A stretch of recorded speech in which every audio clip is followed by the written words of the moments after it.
Assalomu alaykum aziz talabalar. Men Denov tadbirkorlik va pedagogika instituti boshlang'ich ta'lim metodikasi kafedrasi o'qituvchisi Ergasheva Oyjamolman.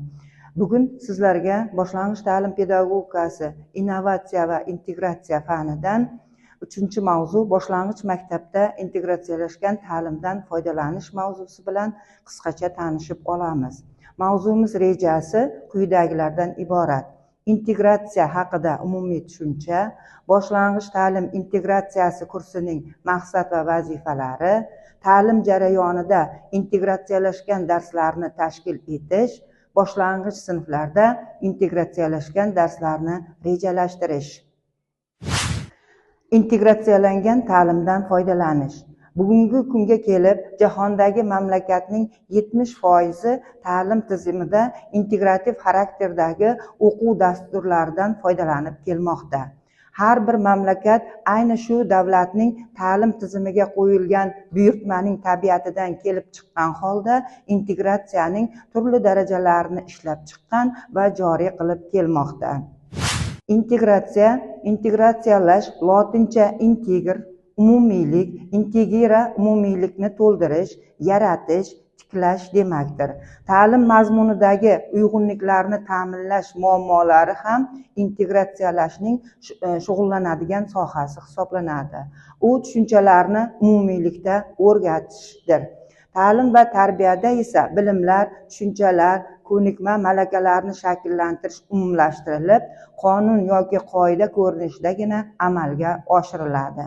Integratsiya g'oyasi 18-asrning 20-yillarida ingliz olimi Spenser tomonidan fanga kiritilgan.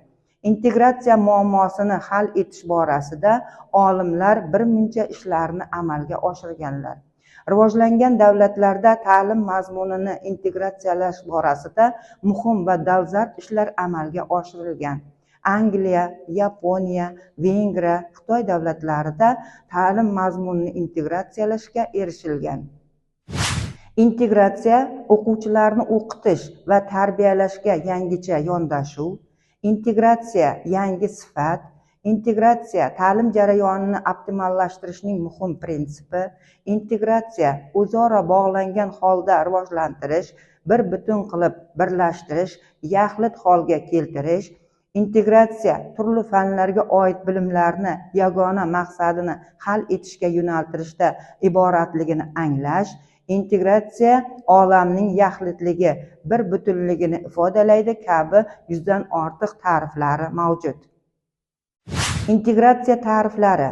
Integratsiya bir nechta o'quv predmeti materiallari metodikasining vazifasi va yagona maqsadiga tabiiy bo'ysundirish asosida tuzish usuli. Integratsiya o'qitishning fanlararo sifatida yangi darajaga ko'taruvchi, bir butun bilimlar monolitini yaratishga imkon beruvchi vosita. Integratsiya predmetlararo bog'lanishning eng yuqori darajasi, umum metodologik prinsiplar asosida muammoni kompleks o'rganish yo'li. Integratsiya predmetlardan beriladigan bilimlarni yaqinlashtirishning umumiy platformasini topish. Hozirgi kunda integratsiyaning bir nechta usullari qo'llaniladi. Birinchisi, bir nechta fanlarni bir fanga birlashtirish. Shu masalaga 1988-yilda chop etilgan xalqaro pedagogik tajriba o'rganish natijalari juda keng. Ko'pchilik xorijiy mamlakatlar boshlang'ich maktablarning o'ziga xos xususiyati integratsiyalangan kurslar bo'yicha ta'lim bo'lib qoldi. Kursning maqsadi dunyo bilan suhbatga tortish, inson, tabiat, jamiyat, fan, san'at bilan suhbatlashishga faqat odamlar suhbatlashadigan til bilangina emas, hayvonlar, o'simliklar tili bilan, rassomlar, musiqachilar, olimlar foydalanadigan til bilan tanishtirishdir. Xorijda integratsiyalangan ta'lim.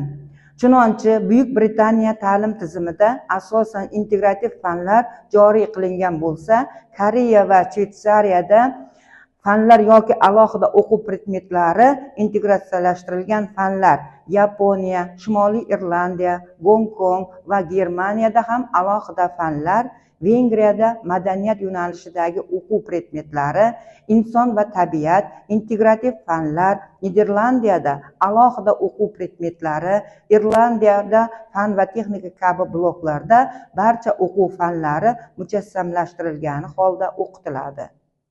Bolgariyalik olimlar tabiiy ilmiy bilimlarni o'z ichiga olgan 10-12 yoshlik bolalarga mo'ljallangan integratsiyalangan kurs yaratishdi. Shunday qilib, o'qish, yozish va og'zaki nutq san'ati, geografiya, fuqaroshunoslik, jamiyatshunoslik, fizika, kimyo, biologiya, astronomiya, tabiatshunoslik va shu kabilarga birlashtirildi. Integratsiyaning bunday usulidan to'liqsiz va to'liq o'rta maktablarda qo'llaniladi. Kursning maqsadi o'quvchini dunyo bilan suhbatga tortish, inson, tabiat, jamiyat, fan, san'at bilan suhbatlashishga faqat odamlar suhbatlashadigan til bilangina emas, hayvonlar, o'simliklar, rassomlar, musiqachilar, olimlar foydalanadigan til bilan suhbatlashishdir. Kichik maktab o'quvchisiga fikr qoidasi keng bo'lgan muloqot san'atining boshlang'ich savodini egallashda yordam berish muhimdir. Bu savod o'zida odamlar bilan muloqotdan tortib, tengdoshlar, katta yoshdagilar, kichik yoshdagilar, o'zi bilan muloqotdan to atrof muhitdagi hodisalar bilan muloqotni qamrab oladi.